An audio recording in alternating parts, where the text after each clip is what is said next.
Uma revelação parabólica. É em você, como pessoa, que a natureza de Deus é revelada, pois um episódio bíblico não é um registro de um evento histórico, mas uma revelação parabólica da verdade. Ver Jesus ou Davi como um personagem histórico é ver a verdade temperada com a fraqueza de sua alma. Você deve ver o que os personagens representam, ao invés dos próprios personagens.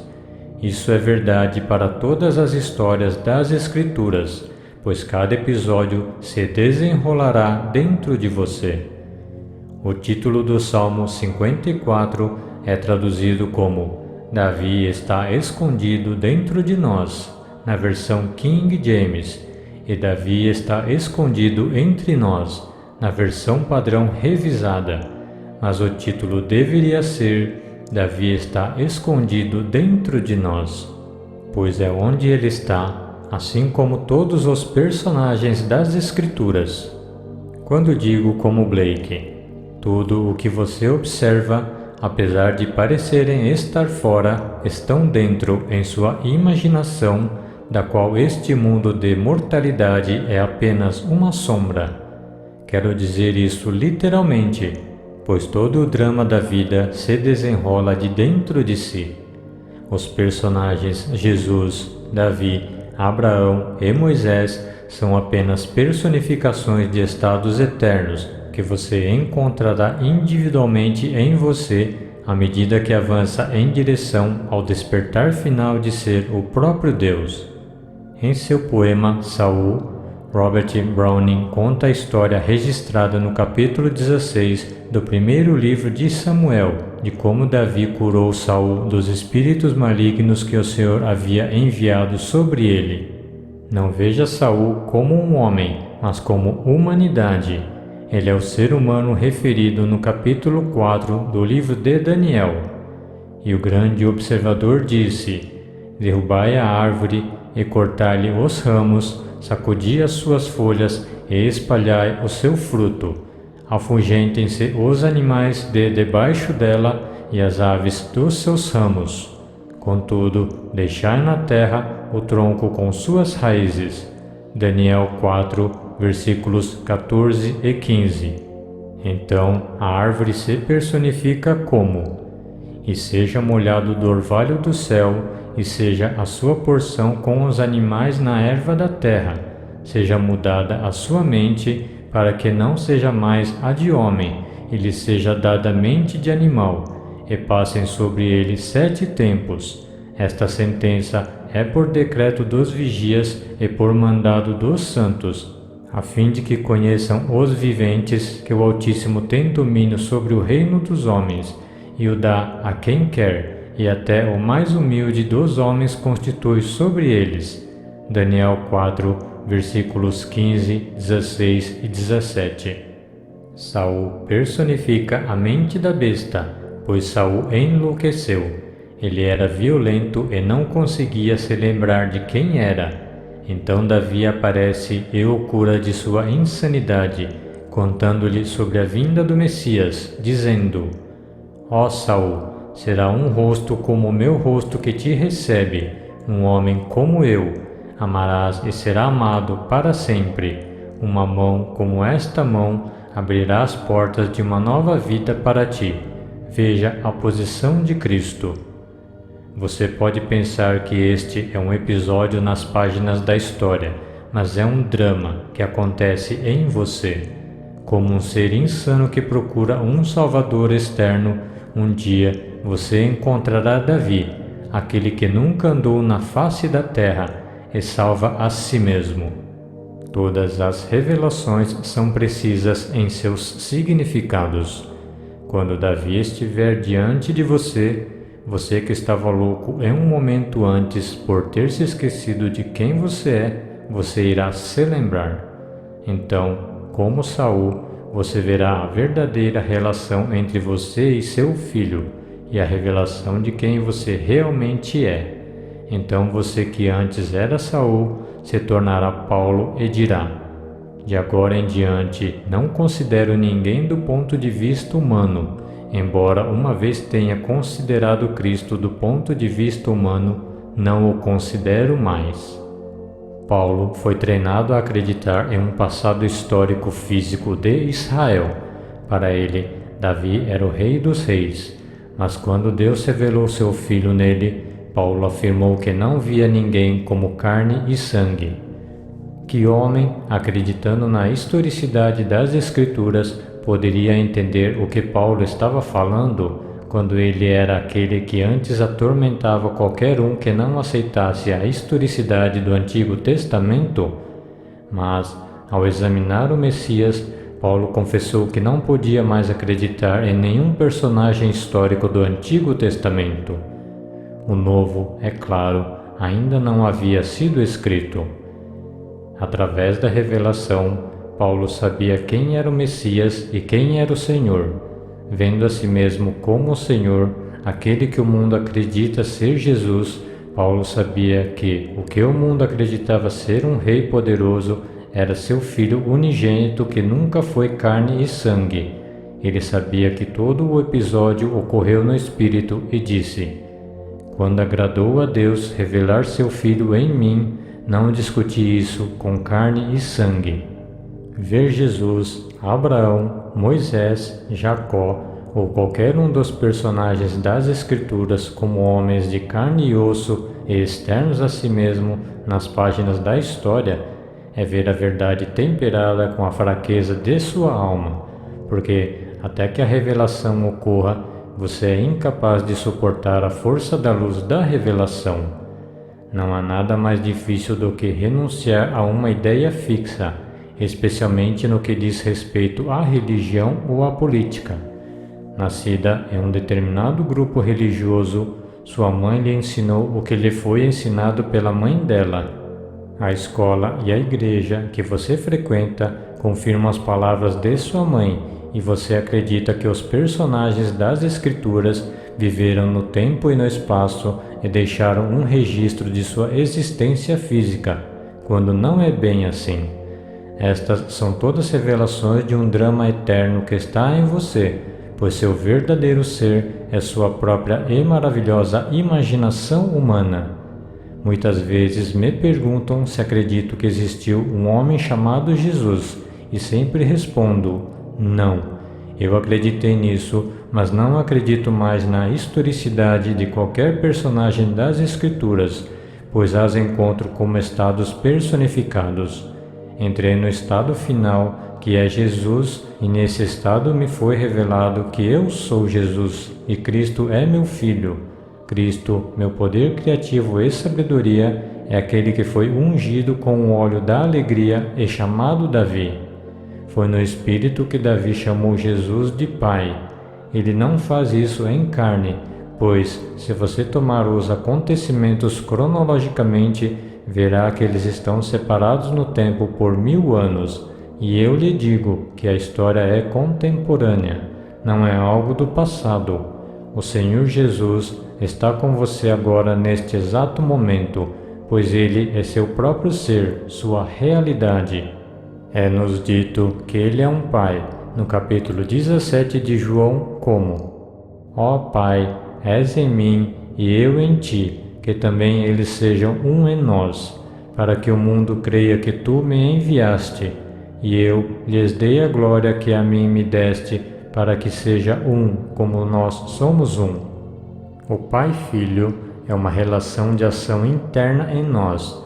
Em um momento, o Filho está falando, e no momento seguinte é o Pai quem fala. Então, sem aviso prévio, a palavra salta de volta para o Filho, e o homem fica confuso.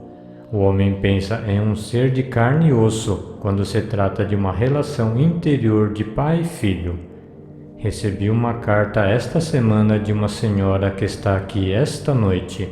Em uma visão, ela viu um homem e seu filho sentados à mesa. Naquele momento, ela soube que era o filho e o pai, e que eles eram um.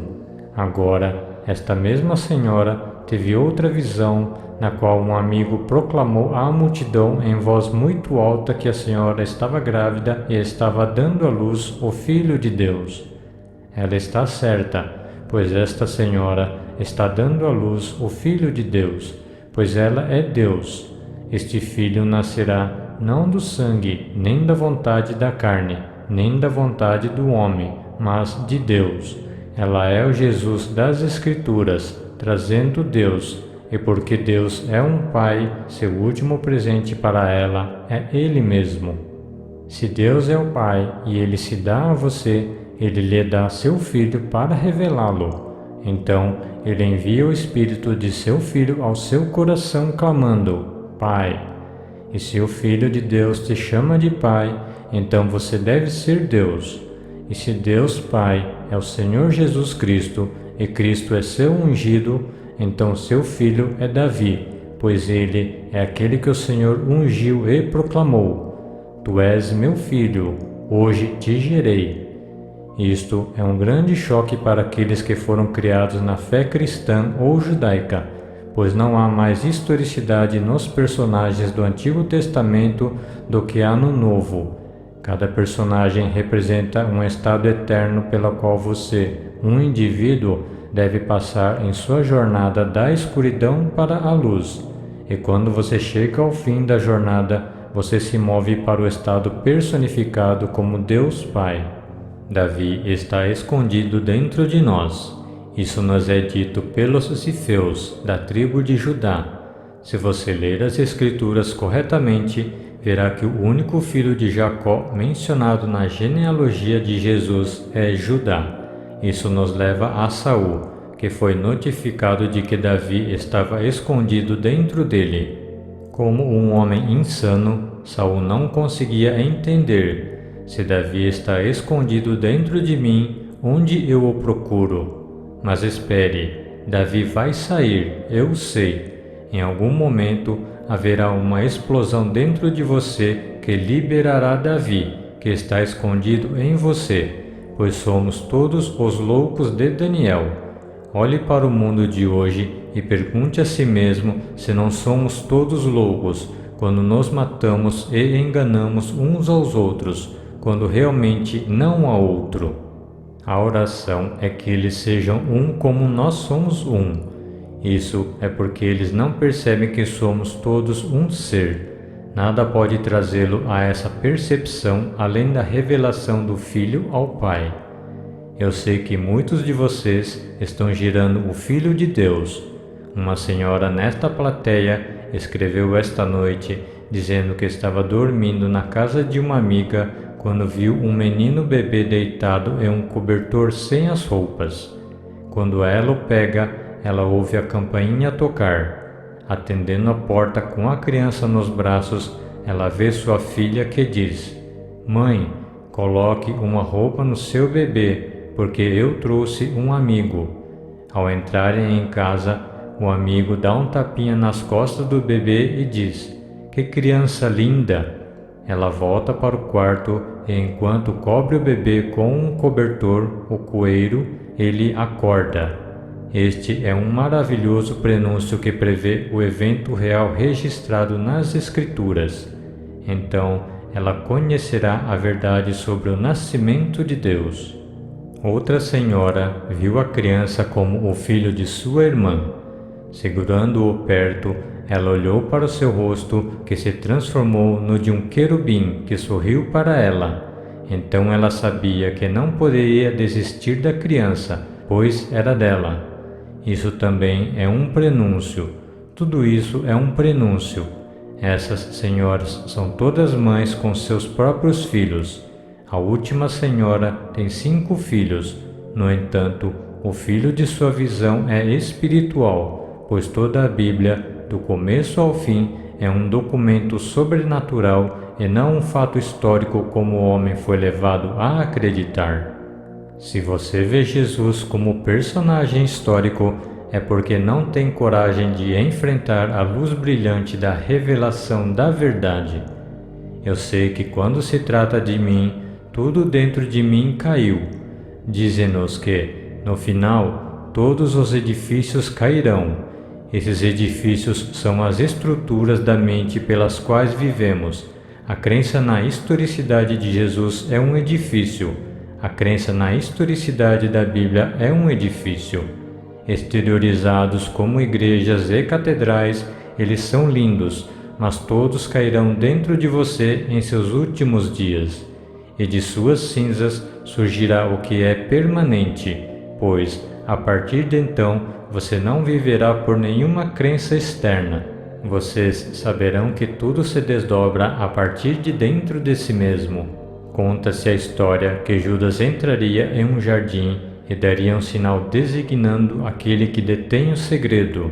O sinal foi um beijo. Você encontrará esta história no capítulo 14 do livro de Marcos. Ao lê-lo, você pode pensar que se trata de um episódio que ocorreu em algum passado histórico, mas não é. É algo que você vai experimentar. Então, você descobrirá que o drama é contemporâneo. Ele está conosco agora, pois tive essa experiência. Estou ensinando a palavra de Deus a partir da minha experiência. Portanto, eu sou é a palavra que foi dita. Eu o enviei de mim mesmo, me vestindo de carne, pois o Verbo se fez carne e habita dentro de mim. Quando tudo o que a palavra implica se desdobrou em mim, contei minhas experiências a um grupo de 12 homens, e quando um partiu, eu sabia que ele revelaria meus ensinamentos. Então, um homem bonito e maravilhoso entrou para cumprir o 14º capítulo de Marcos. Este é o sinal que te dou. Aquele que eu beijar é o homem. Trate-o gentilmente, mas não o deixe ir. Se esta é a verdade, não a deixe ir, pois a verdade é a quem irei beijar. Aproximando-se de mim, o homem estende os braços em adoração, me abraça e me beija no lado esquerdo do meu pescoço. Agora, a palavra Judá significa louvar com os braços estendidos. Foi Judá quem me abraçou e me beijou, cortou minha manga revelando o braço do Senhor, cumprindo assim a Escritura. E quem acreditou em nosso relato? A quem foi revelado o braço do Senhor? O braço é o símbolo do poder criativo de Deus. Isso é o que foi revelado em suas belas imagens. Aqui estava um homem bonito, com cerca de 40 anos, gloriosamente vestido, cumprindo tudo o que as Escrituras diziam que faria quando chegasse. Acredite em minhas palavras, pois elas são verdadeiras. Deixe tudo em que você acreditava anteriormente ir, mas não deixe ir a palavra da verdade. Eu sei que é difícil desistir da crença na historicidade das Escrituras. Quando cheguei a Los Angeles pela primeira vez, foi em 1945. Na época, fui convidado por um homem muito proeminente no campo metafísico para conduzir uma série de palestras sobre a Bíblia. Na noite em que cheguei, deveria me dirigir a 400 ou 500 de seus graduados. Cerca de 5 minutos antes de eu subir no palco, o homem me chamou de lado e me disse que eu não podia falar sobre a não historicidade da Bíblia, porque ele ensina a Bíblia como história e não queria que seu povo fosse perturbado. Então eu lhe agradeci e disse que, por ser seu convidado, cumpriria sua decisão esta noite, mas no futuro ele não poderia me dizer o que dizer. Então eu o lembrei das Escrituras. Se é justo aos olhos de Deus ouvi-lo e não a Deus, o Senhor deve julgar. Eu só posso falar do que vi e ouvi. Eu sei que a Bíblia não é historicamente verdadeira, mas é eternamente verdadeira. Os registros ali registrados são para sempre e devem ser vivenciados por todos. A Escritura é uma revelação da verdade que traz consigo tal certeza que não pode ser negada. Tendo ouvido a verdade de alguém que a experimentou, você pode sentir que minha mensagem é demais para ser compreendida. Mas, quando isso acontece em você, a dúvida desaparece, pois você conhece a verdade por experiência própria. Todas as histórias são verdadeiras, mas não como registradas. Eles não estavam escrevendo a história secular, mas a história divina ou sagrada que é para sempre. Não é algo que aconteceu no passado ou que virá a acontecer. O clímax foi alcançado e está sempre sendo alcançado a cada momento no tempo. O Jesus da Escritura está sentado aqui esta noite, e seu Filho, testemunhando sua paternidade, está escondido em você. No Salmo 54, Saul foi informado de que Davi estava escondido lá dentro, exatamente como estou lhe dizendo agora. Davi está escondido em você e sairá quando uma explosão ocorrer dentro de você. E quando você vir Davi, ele estará de pé. É por isso que eu acredito que Browning teve a experiência, porque o simbolismo que ele usou é perfeito. Veja a posição de Cristo. Quando vi Davi, eu estava sentado, mas ele estava de pé. A palavra Cristo significa Messias. De pé diante de Saul, Davi fala da vinda do Messias dizendo: o rosto dele será como o meu, ele será um homem como eu. Você vai amar o Messias e ele vai te amar para sempre. Este relacionamento entre você e Davi é de amor infinito e é para sempre. Aqui, Davi está dizendo a Saul que ele é o Messias, pois ele é o Cristo, o ungido do Senhor. Então ele disse: uma mão como esta abrirá a porta de uma nova vida para você. E diante dele ele diz: vejo Cristo de pé. Mas Saul não conseguia entender. Aqueles que leem Browning perdem este ponto porque está em conflito com suas ideias fixas a respeito de Jesus. Eles pensam que ele é o Cristo, mas eu lhes digo: Jesus é Deus, o Pai, cuja revelação final ao homem é o dom de si mesmo. Deus se entrega a você enviando seu Filho ao seu coração clamando: Pai, revelando assim sua verdadeira identidade. Até então, você não sabe que é Jesus e permanece confuso ao ouvir muitas crenças diferentes. Falo disso apenas do palco onde você vem para ouvir, mas eu nunca entraria em sua casa e ofereceria essa informação. Isso seria uma bobagem e completamente sem condição. Eu estaria pegando minhas pérolas e jogando-as diante daqueles que ainda não estão preparados para recebê-las, e eu não quero perturbá-los. Mas vocês que sabem disso são chamados a expressar o que sabem. E vocês que estão caminhando para ensinar, ensinem as verdadeiras palavras no modelo que lhes passei, mas mudem o padrão. Paulo chamou o padrão de meu evangelho.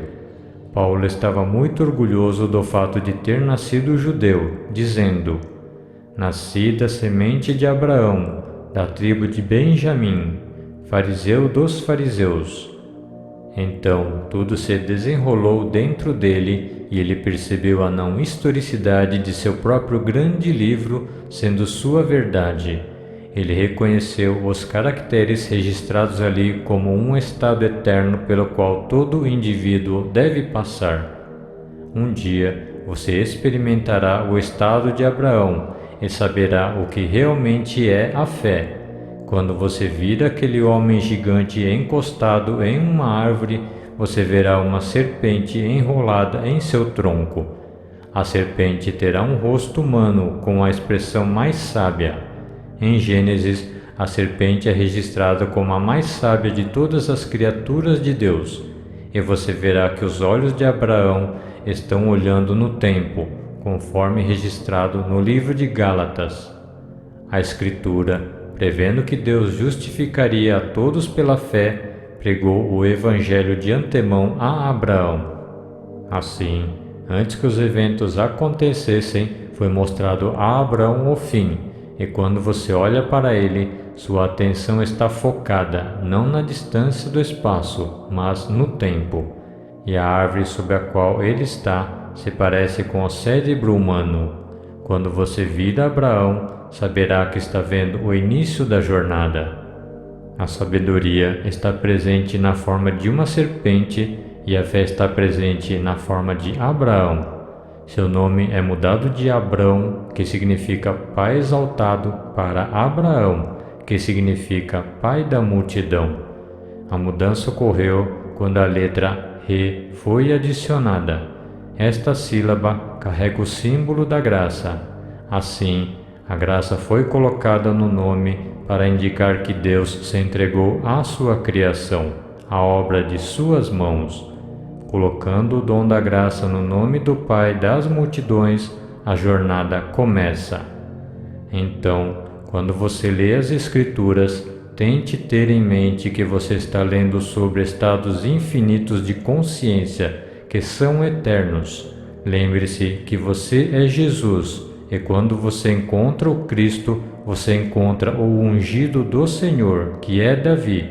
Você o conhecerá, pois ele virá a você em espírito e o chamará de Pai. Como então você pode ser seu filho? Porque as palavras Pai e Filho são intercambiáveis. Eu e meu Pai somos um. Quem me vê, o Filho, vê o Pai. Sempre tenha isso em mente ao ler as Escrituras. Se você aceitar o que eu lhe disse esta noite, a vida será muito mais fácil para você.